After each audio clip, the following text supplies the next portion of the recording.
La B15 agit en synergie avec la B13 et elle potentialise, son action est potentialisée par la vitamine C.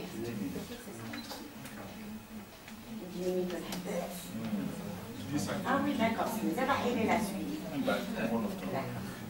Quand même, il y avait des choses intéressantes. Bon, elle a des vertus. Attends, on appelle aussi la vitamine de l'intelligence. C'est bien. Voilà. Allez-y, parce qu'il y a peu de données, attention. Moi, c'est beau, je prends 48 heures, j'ai fait la recherche sur les vitamines. Vous n'avez pas trouvé grand-chose, mais c'est des vitamines dont les études commencent petit à petit. Moi, j'ai demandé quand même à même au labo, et on va les tester sur nos cellules, les lymphocytes en culture, c'est ce qu'on fait.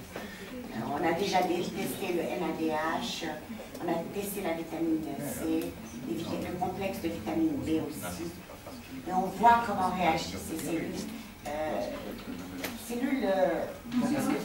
Non, pas les cellules cancéreuses, parce que les cellules cancéreuses, il faut les ramener de l'étranger. Il faut une autorisation spéciale, il faut tout un tralala, le ministère de la Santé, etc. Les biopsies, il faut de la méthodologie un peu difficile. Mais par contre, ce qu'on fait, qu'on maîtrise très bien, au niveau de mon labo, je parle, on maîtrise très bien cette technique, on prend des cellules sanguines. Une personne normale, prélèvement normal. En centrifuge, je récupère le culot. Il y a des globules blancs, des globules rouges, etc. J'ai des techniques où on isole les globules blancs, on prend les lymphocytes surtout. C'est les lymphocytes qui nous intéressent. Ces lymphocytes, lorsqu'on les met en culture avec un agent mitogène, deviennent des cellules cancéreuses, c'est-à-dire équivalentes.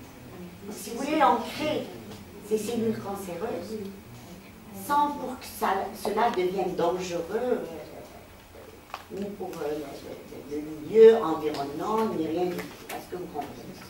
Sans autorisation aussi.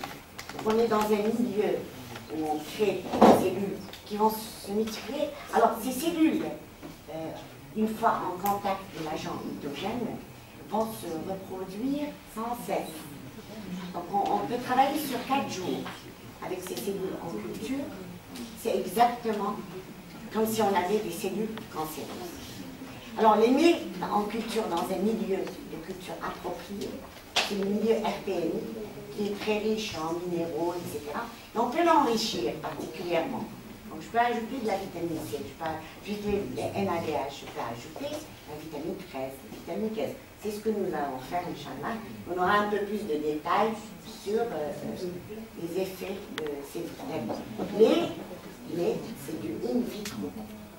Il faut toujours dire, d'ailleurs on le dit dans les publications, on le dit in vitro. D'ailleurs maintenant il nous exige de dire, même dans le titre, effet in vitro. Est-ce que vous comprenez? Pas le in vitro. Il y a toujours une différence.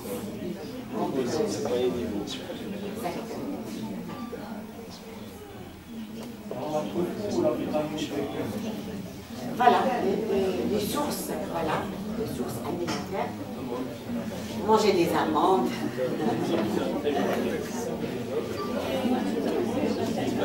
Dans la cuticule des riz bruns, c'est-à-dire le riz complet, hein. Et la levure de pierre, n'allez pas plus loin. Depuis tout à l'heure, je parle de cette levure de pierre. Elle est très riche. On la trouve partout actuellement. Donc, il faut la prendre. Et ça ne sera que bénéfique parce qu'elle sera en présence des autres vitamines B. Et les vitamines B travaillent en synergie. Toujours avoir ça.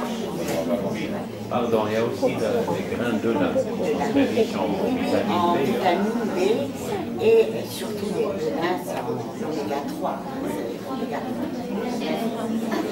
C'est-à-dire, il faut séparer. Maintenant, le lin, c'est oméga 3. Et le lin, il faut le prendre le matin, la soupe, tout le temps, normalement.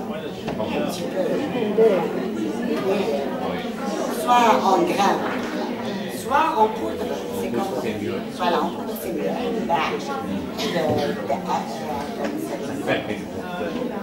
Donc voilà.